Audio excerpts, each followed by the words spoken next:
اعوذ باللہ من الشیطان الرجیم، بسم اللہ الرحمن الرحیم۔ کتاب لوح قلم کا آج ہم صفحہ نمبر 53 سے مطالعے کا آغاز کرتے ہیں۔ اس سے پچھلی نشست میں ہم نے دیکھا کہ حضور قلندر بابا اولیاء نے فرمایا کہ اس میں رحیم کی صفات کا استعمال کس طرح کیا جاتا ہے کہ وہ انسان جو ہے پہلے مراقبے کے ذریعے اس صفت کو اپنے اندر ذخیرہ کرتا ہے، سٹاک کرتا ہے، پھر جس کو زندہ کرنا چاہتا ہے وہ اس میں اپنی روح کیسے منتقل کرتا ہے، یعنی کہ وہ اس میں صفت کی روح جو ہے، اس میں صفت روح بن کر کس طرح سے وہ مردے میں ٹرانسفر کی جاتی ہے۔ اور اس کی انہوں نے جو ترکیب بتائی وہ ایک فارمولے کی صورت میں ہے کہ صفت تدلی جو ہے یہ اختیار الہیہ ہے، اور یہ اختیار الہیہ انسان کو اس کے ثابتہ میں حاصل ہے۔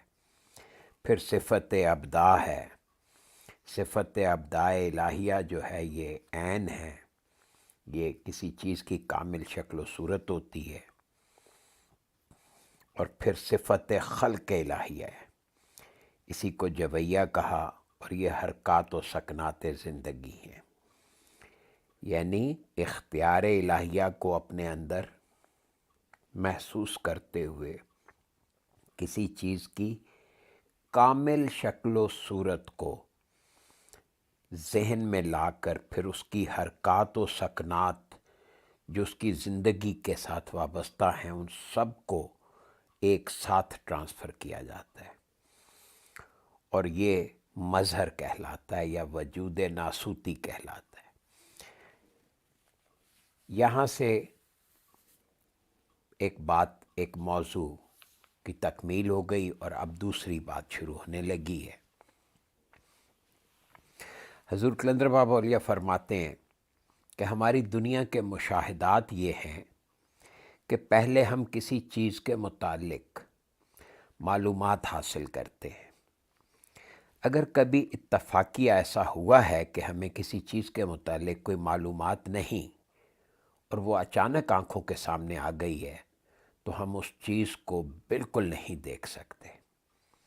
اور اس کی مثال دی ہے انہوں نے کہ لکڑی کے ایک فریم میں ایک تصویر لگا کر بہت شفاف آئینہ، بہت شفاف شیشہ جو ہے وہ تصویر کی سطح پر رکھ دیا جائے، اور کسی شخص کو فاصلے پر کھڑا کر کے امتحاناً یہ پوچھا جائے کہ بتاؤ تمہاری آنکھوں کے سامنے کیا ہے، تو اس کی نگاہ صرف تصویر کو دیکھے گی، شفاف ہونے کی وجہ سے شیشے کو نہیں دیکھ سکے گی۔ اگر اس شخص کو یہ بتا دیا جائے کہ شیشے میں تصویر لگی ہوئی ہے تو پھر پہلے اس کی نگاہ شیشے کو دیکھے گی، پھر تصویر کو دیکھے گی۔ پہلی شکل میں اگرچہ دیکھنے والے کی نگاہ آئینے شیشے میں سے گزر کر تصویر تک پہنچی تھی، لیکن اس نے شیشے کو محسوس نہیں کیا۔ لیکن معلومات ہونے کے بعد دوسری شکل میں کوئی بھی شخص پہلے شیشے کو دیکھتا ہے اور پھر تصویر کو، اور یہ مثال نگاہ کی ہے، یعنی نگاہ علم ہونے کے بعد چیزوں کو دیکھتی ہے۔ دوسری مثال بہت ہی دلچسپ ہے، کہ ہیروشیما کی ایک پہاڑی جو ایٹم بم سے فنا ہو چکی تھی، لوگوں کو دور سے اپنی اصلی شکل و صورت میں نظر آتی تھی، لیکن جب اس کو چھو کر دیکھا گیا تو دھوئیں کے اثرات بھی نہیں پائے گئے۔ اس تجربے سے یہ معلوم ہو گیا کہ صرف دیکھنے والوں کا علم نظر کا کام کر رہا تھا۔ یعنی ایک پہاڑی جو ایٹم بم سے فنا ہو چکی تھی، لوگوں کو یقین ہی نہیں آتا تھا کہ یہ غائب ہو سکتی ہے، تو وہ جب دور سے دیکھتے تھے تو ان کو پہاڑی اپنی اصلی شکل و صورت میں نظر آتی تھی، لیکن جب قریب جا کر دیکھتے تھے تو وہاں تو اس کا دھواں بھی نہیں تھا۔ تو اس سے تجربے سے یہ معلوم ہوا کہ صرف دیکھنے والوں کا علم نظر کا کام کرتا ہے۔ ایک تیسری مثال دیکھیں۔ عام مشاہدہ ہے کہ گونگے بہرے دیکھ تو سکتے ہیں، لیکن نہ وہ بول سکتے ہیں نہ سن سکتے ہیں۔ نہ بولنا اور نہ سننا اس امر کی دلیل ہے کہ ان کا علم صرف نگاہ تک رسائی حاصل کر سکتا ہے، یعنی ان کی نگاہ علم کی قائم مقام تو بن جاتی ہے، لیکن دیکھی ہوئی چیزوں کی تشریح نہیں کر سکتی۔ یعنی چونکہ علم نگاہ تک رسائی حاصل کرتا ہے، اس سے اگلے درجے کے حسیات تک وہ پہنچ نہیں پاتا، لہٰذا وہ اس کی تشریح بھی نہیں کر سکتے، نہ سن سکتے ہیں نہ بیان کر سکتے۔ ان کی وہ صلاحیتیں جو علم کو سننے اور بولنے کی شکل و صورت دیتی ہیں، ان کی وہ صلاحیتیں جو علم کو سننے اور بولنے کی شکل و صورت دیتی ہیں معدوم ہوتی ہیں۔ اس لیے ان کا علم صرف نگاہ تک محدود رہتا ہے۔ یہاں سے علم کے بتدریج مختلف شکلیں اختیار کرنے کا انکشاف ہو جاتا ہے۔ اب اس قسم کی ہزاروں مثالیں مل سکتی ہیں، چنانچہ اس سے یہ نتیجہ نکلتا ہے کہ اگر کسی چیز کا علم نہ ہو تو نگاہ صفر کی حیثیت رکھتی ہے۔ گویا علم کو ہر صورت میں اولیت حاصل ہے اور باقی محسوسات کو ثانویت۔ یہ بات حضور کلندر بابا اولیاء نے پہلے بھی بیان کی تھی، یہ تقریباً صفحہ نمبر 3334 پہ بیان ہوئی تھی کہ کس طرح ہماری فکر جو ہے وہ درجہ بدرجہ سیڑھیاں نیچے اترتی ہے، اور علم جو ہے وہ کس طرح نگاہ بنتا ہے، اور نگاہ جو ہے وہ کس طرح سے حسیات یعنی سماعت، پھر وہ سماعت کے بعد جو ہے وہ اس میں رنگینی پیدا ہو جاتی ہے، شامہ کام کرتا ہے تو حس جو ہے وہ ان رنگینی کو محسوس کرتی ہے اور پھر ان لباسوں کی طرف کھنچتی چلی جاتی ہے، اور آخری درجے پہ وہ لمس کے درجے پہ پہنچ جاتی ہے۔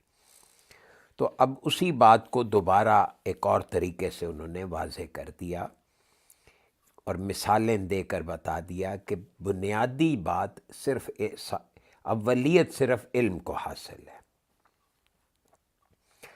اور یہ قانون بتا دیا کہ ہر احساس، خواہ وہ بصر ہو، سمع ہو یا لمس ہو، وہ علم ہی کی ایک شاخ ہے، اور علم ہی اس کی بنیاد ہے، اور علم کے بغیر تمام احساسات نفی کا درجہ رکھتے ہیں۔ اگر کسی چیز کا علم نہیں ہے تو نہ اس چیز کا دیکھنا ممکن ہے نہ سننا ممکن ہے۔ بالفاظ دیگر کسی چیز کا علم ہی اس کا وجود ہے۔ اگر ہمیں کسی چیز کی معلومات فراہم نہیں کی گئی ہیں تو ہمارے نزدیک وہ چیز معدوم ہے۔ گویا کسی بھی چیز کا ہونا اس چیز کے علم کی وجہ سے ہوتا ہے۔ اگر علم نہیں ہے تو چیز ہمارے لیے جس کو اس چیز کا علم نہیں ہے اس کے لیے وہ چیز معدوم ہے، یعنی عدم کا درجہ رکھتی ہے۔ یہ قانون ہے۔ اب قاعدہ یہ ہے کہ جب علم ہر احساس کی بنیاد ہے، یعنی ہماری تمام حسیات اور تمام احساسات جو ہیں ان کی بنیاد علم ہے۔ تو علم ہی بصر ہے، علم ہی سمع ہے، علم ہی کلام ہے، اور علم ہی لمس ہے۔ یعنی کسی انسان کا تمام کردار صرف علم ہے۔ یعنی یہ ساری حسیات جو ہیں، یہ تمام فیلنگز جو ہیں، یہ تمام کی تمام صرف علم کی مختلف صورتیں ہیں، شکلیں ہیں۔ اب کلیہ سن لیجئے، علم اور صرف علم ہی موجودات ہے۔ جب ہم موجودات کا لفظ کہتے ہیں تو اصل میں وہ علم کے مختلف شکلیں ہیں۔ علم سے زیادہ موجودات کی کوئی حیثیت نہیں ہے۔ جتنی بھی موجودات ہیں وہ صرف علم کی حیثیت رکھتی ہیں۔ اب حقیقت کیا ہے؟ حقیقت یہ ہے کہ علم حقیقت ہے، اور عدم علم لا موجود ہے۔ یعنی علم کا نہ ہونا، اگر علم نہیں ہے تو وہ چیز بھی موجود نہیں ہے۔ عدم علم لا موجود ہے، یعنی علم کا عدم کوئی وجود نہیں رکھتا۔ اسماء صفات ہی موجودات ہیں۔ اب یہ بہت بڑا راز ہے کہ یہ علم جو ہے وہ اصل میں کیا ہے؟ وہ اسماء صفات ہیں۔ جب علم موجودات ہے تو اسماء صفات ہی موجودات کی شکل میں، یعنی اسماء صفات صفات کو ریپرزینٹ کرتے ہیں، اور صفات علم بنتی ہیں، اور وہ علم جو ہے وہ موجودات بنتا ہے۔ اب صفت کے درجے بیان ہونے لگے ہیں کہ صفت کی پہلی موجودگی کا نام اطلاق ہے، اس کی دوسری موجودگی کا نام عین ہے، اور تیسری موجودگی کا نام کون ہے۔ یہ کن سے کون، اور ان تینوں موجودگیوں کا مجموعی نام جو ہے وہ مظہر ہے یا وجود ہے۔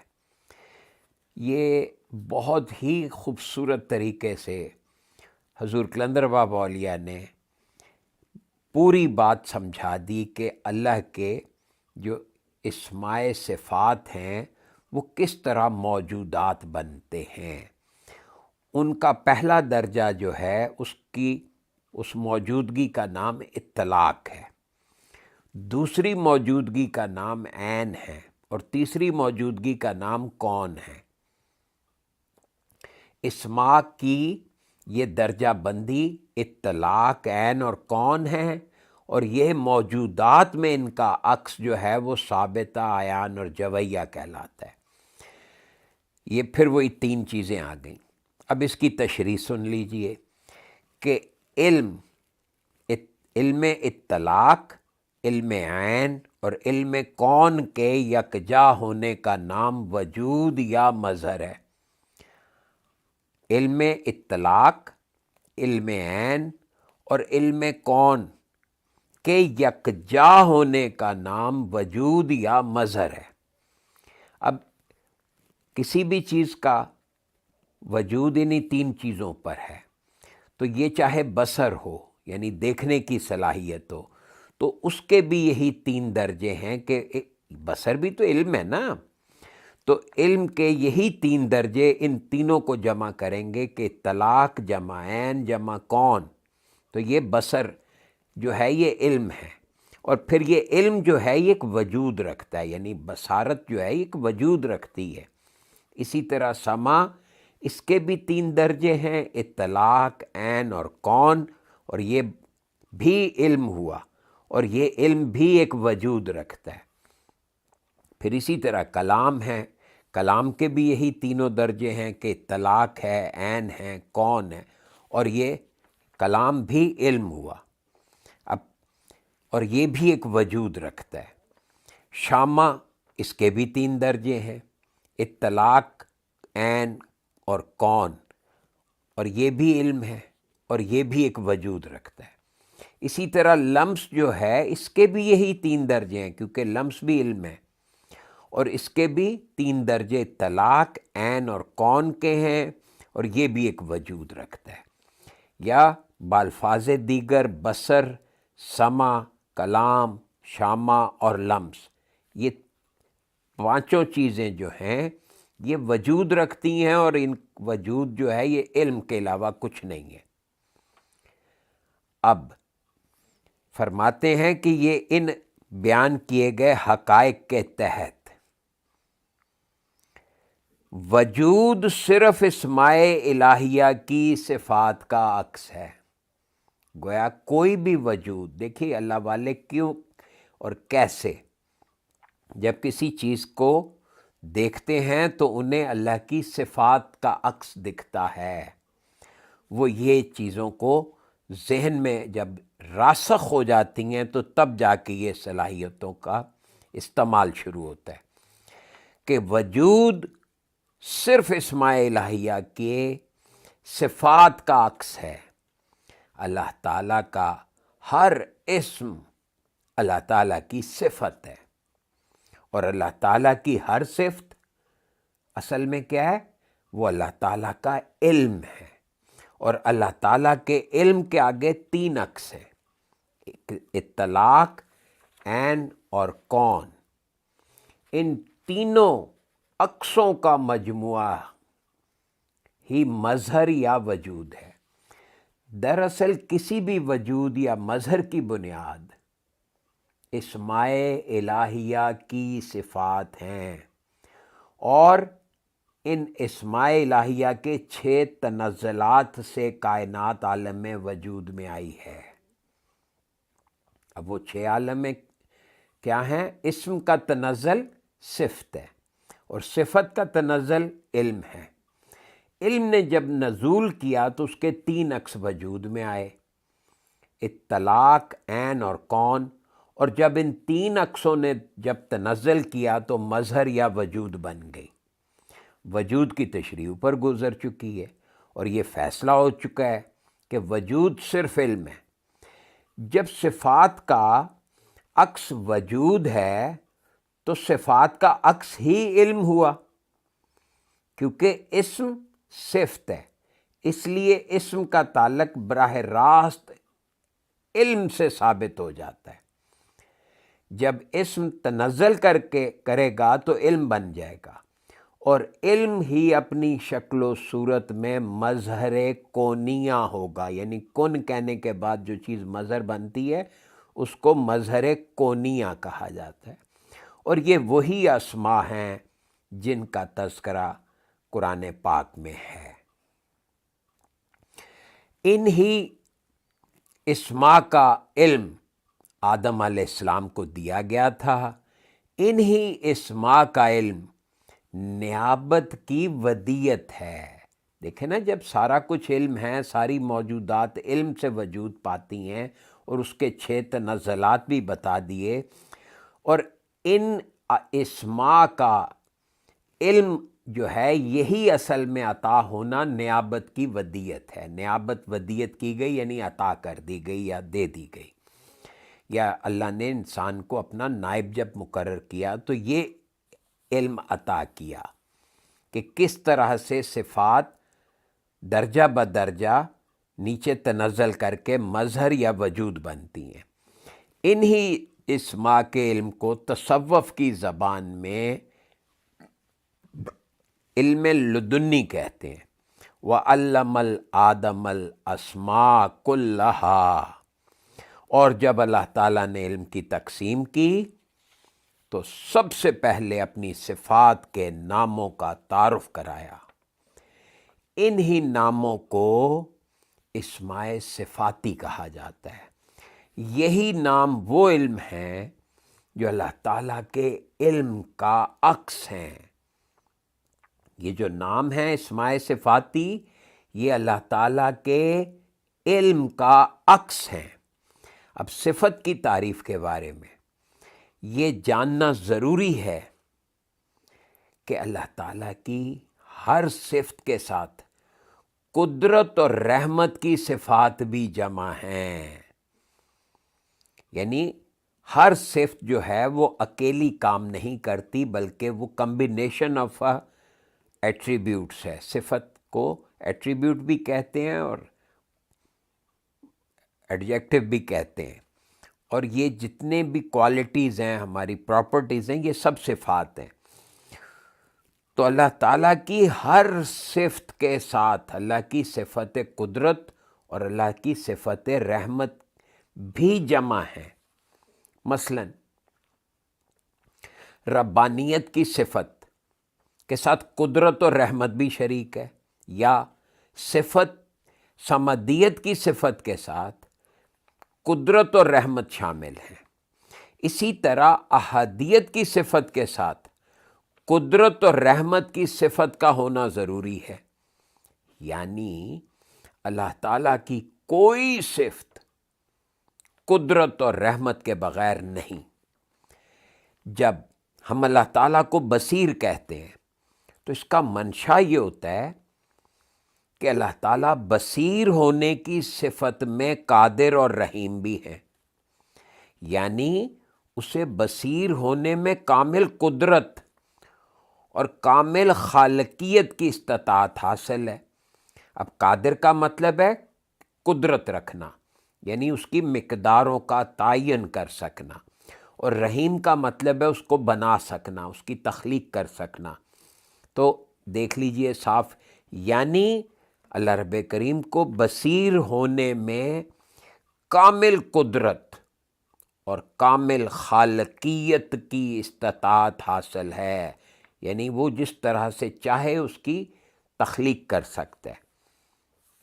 اب اس سے یہ بات ثابت ہوئی کہ ہر اسم 3 تجلیوں کا مجموعہ ہے۔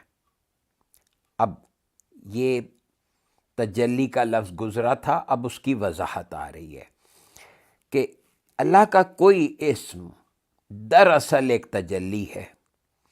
یہ تجلی کا لفظی مطلب ہوتا ہے کسی چیز کو اجلا کر کے دکھانا، کسی چیز کی، ہمارے یہاں ایک روشنی کے سپارک کی صورت میں اس کا تصور کیا جاتا ہے، لیکن دراصل کسی چیز کو اجلا کر کے دکھانا جو ہے یہ تجلی کہلاتا ہے۔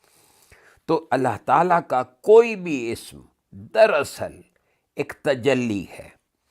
یہ تجلی اللہ تعالیٰ کی ایک خاص صفت کی حامل ہے۔ اس تجلی کے ساتھ صفت قدرت کی تجلی اور صفت رحمت کی تجلی بھی شامل ہے۔ گویا ایک تجلی اس اسم کی، اور دوسری تجلی صفت قدرت کی، اور تیسری تجلی صفت رحمت کی۔ اس طرح ہر صفت کی تجلی کے ساتھ 2 تجلیاں اور ہیں، یعنی جب بھی آپ اللہ کی کسی صفت کے بارے میں سوچیں تو ساتھ میں صفت قدرت اور صفت رحمت کو بھی سمجھیں، یعنی گویا ہر اسم مجموعہ ہے 3 تجلیوں کا۔ ایک تجلی اس اسم کی صفت کی، ایک تجلی صفت اسم کی، دوسری تجلی صفت قدرت کی، اور تیسری تجلی صفت رحمت کی۔ چنانچہ کسی تجلی کے نام کو اسم کہتے ہیں۔ چنانچہ ہم کسی بھی تجلی کا کوئی نام رکھ دیتے ہیں تو وہ نام جو ہے وہ اس کا اسم کہلاتا ہے۔ یہاں یہ سمجھنا ضروری ہے کہ ہر اسم مجموعی حیثیت میں 2 صفات پر مشتمل ہے۔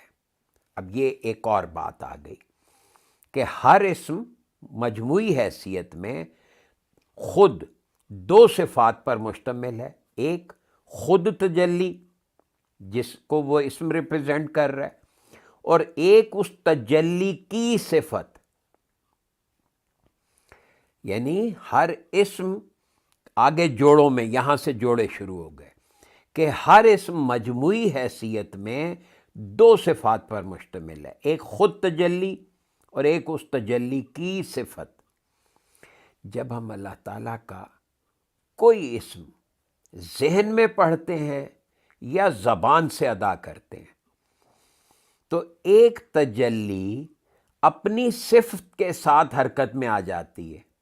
اب وہ حرکت جو ہے اس حرکت کو ہم علم کہتے ہیں، جو فی الحقیقت اللہ تعالیٰ کے علم کا عکس ہے۔ غور کریں کیا بتا دیا.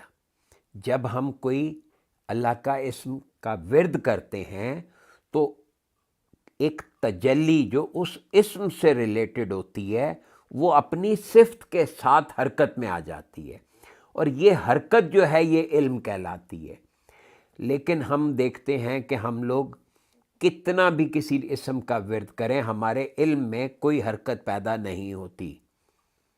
یہ بہت نقطے کی بات ہے، اس کو بار بار پڑھیں اور دوبارہ سمجھیں کہ اگر کوئی اللہ کا اسم ہم ذہن میں پڑھتے ہیں یا زبان سے ادا کرتے ہیں تو ہونا یہ چاہیے کہ ایک تجلی اپنی صفت کے ساتھ حرکت میں آ جاتی ہے، اور اس حرکت کو ہم علم کہتے ہیں، جو فی الحقیقت اللہ تعالیٰ کے علم کا عکس ہوتا ہے.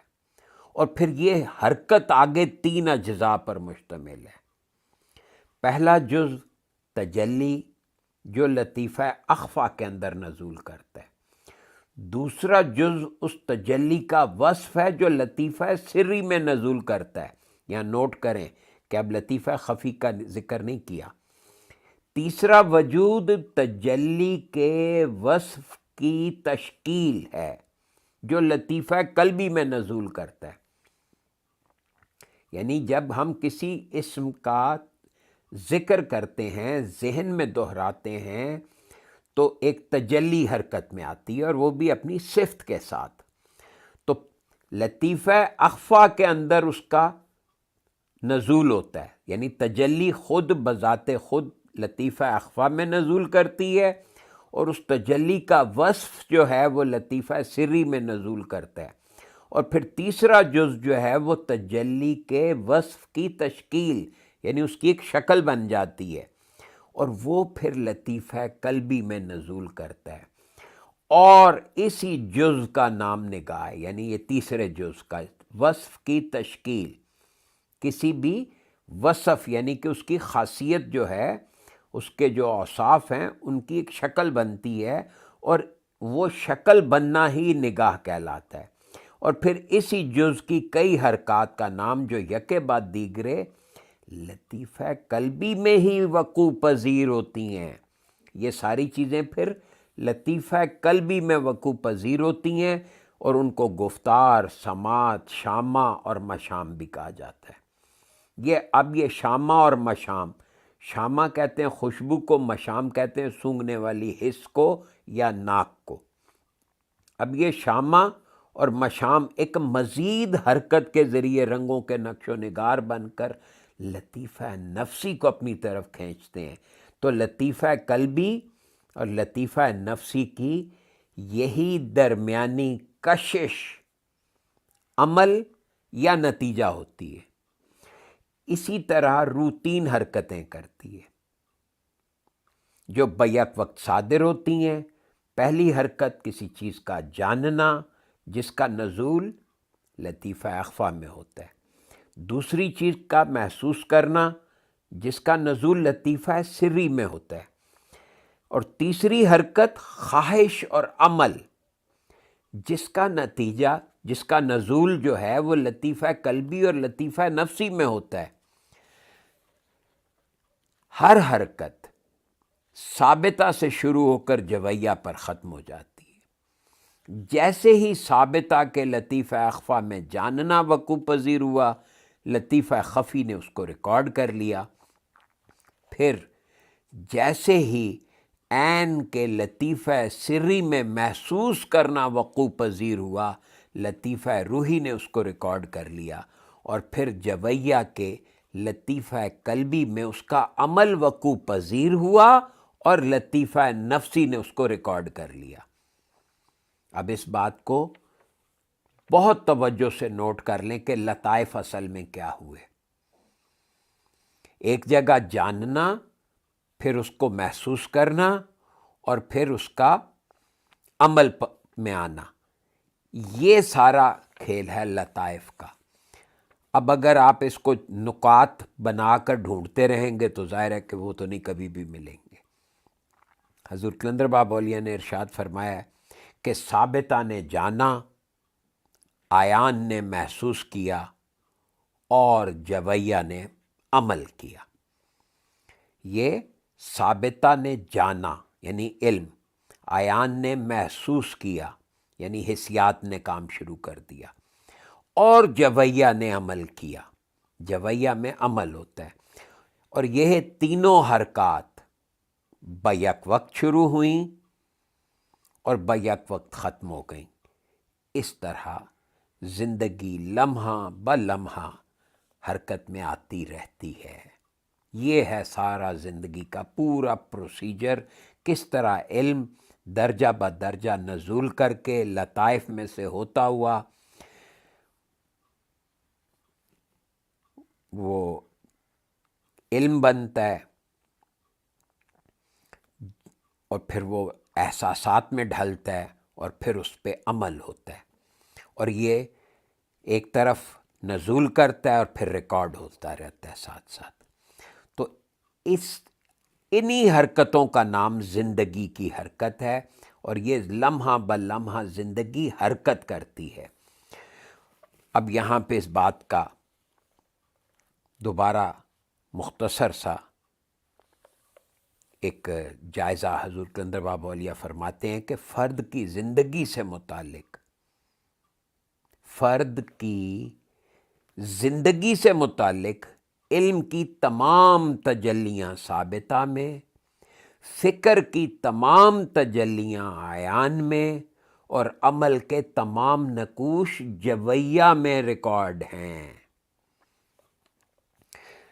عام حالات میں ہماری نظر اس طرف کبھی نہیں جاتی کہ موجودات کے تمام اجسام اور افراد میں ایک مخفی رشتہ ہے، اور اس رشتے کی تلاش سوائے اہل روحانیت کے اور کسی قسم کے اہل علم اور اہل فن نہیں کر سکتے، حالانکہ اسی رشتے پر کائنات کی زندگی کا انحصار ہے۔ یہی رشتہ تمام آسمانی اجرام اور اجرام کے بسنے والے زیرو اور غیر زیرو افراد میں ایک دوسرے کے تعارف کا سبب ہے۔ یعنی آسمانی اجرام جتنے بھی کرے ہیں اور ان میں بسنے والے، چاہے وہ افراد زیرو ہیں یا غیر زیرو ہیں، یعنی جاندار ہیں یا بے جان ہیں، وہ سب ایک دوسرے کے تعارف کا سبب بنتے ہیں اس رشتے کی وجہ سے۔